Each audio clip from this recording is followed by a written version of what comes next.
Hello bachcho, let's read this question. The question says, these questions consist of two statements each, printed as assertion and reason. While answering these questions, you are required to choose any one of the following four responses.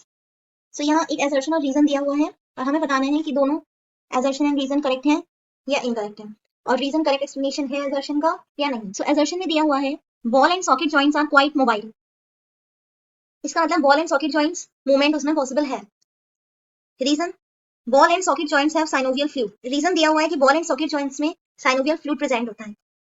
So the key concept is ball and socket joint.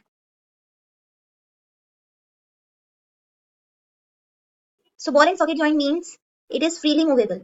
It means ये joint हर direction में movement possible कराता है. So that's why they are called freely movable या synovial joints भी कहते हैं.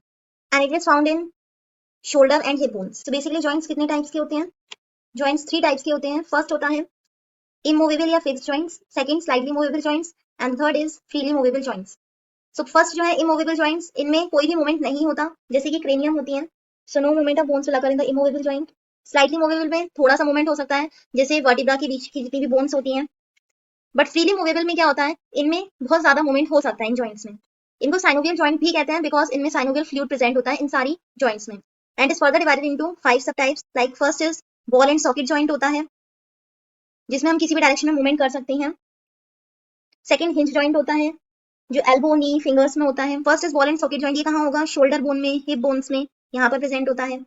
Hinge joint क्या होता है? ये एल्बो में, नी में, फिंगर्स में, टो में प्रेजेंट होगा. पाइवट जॉइंट नेक में, रिस्ट में प्रेजेंट होता है. ग्लाइडिंग जॉइंट स्पाइन में होता है.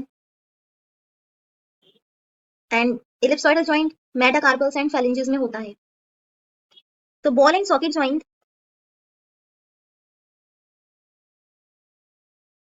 तो यहाँ पर मूवमेंट कैसा होता है बॉल एंड सॉकेट जॉइंट में? Can move in all directions. किसी भी डायरेक्शन में मूवमेंट हो सकता है. That's why they are called freely movable. So assertion is true. They are quite mobile. But इसमें जो रीजन दिया हुआ है that ball and socket joints have synovial fluid. So but जो रीजन दिया हुआ है इसमें that ball and socket joints have synovial fluid, ये भी ट्रू है क्योंकि synovial fluid इनमें सभी freely movable joints में होता है, चाहे ball and socket हो, hinge हो, pivot हो, gliding हो, ellipsoidal हो, they all have synovial fluid. That's why they are called synovial joints. But reason इसका ये नहीं है कि बॉल एंड सॉकेट में जो सभी डायरेक्शन में मूवमेंट हो रहा है वो just because of synovial fluid हो रहा है. रीजन इज फॉल्स बिकॉज का एक्चुअल रीजन क्या होगा? Because the mobility of ball and socket joint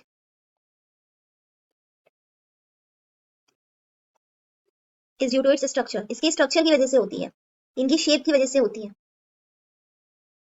और इसका स्ट्रक्चर कैसा होता है?